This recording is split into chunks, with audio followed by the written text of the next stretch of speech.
Bir marta payg'ambarimiz shunday deganlar: Allohning shunday bir ismi bor.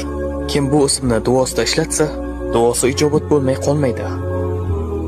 Bir kuni Anas roziyallohu anhu shunday dedilar: Men payg'ambarimiz sollallohu alayhi vasallam bilan masjidda o'tirganimizda bir kishi namozni tugatdi va yana ruku qildi.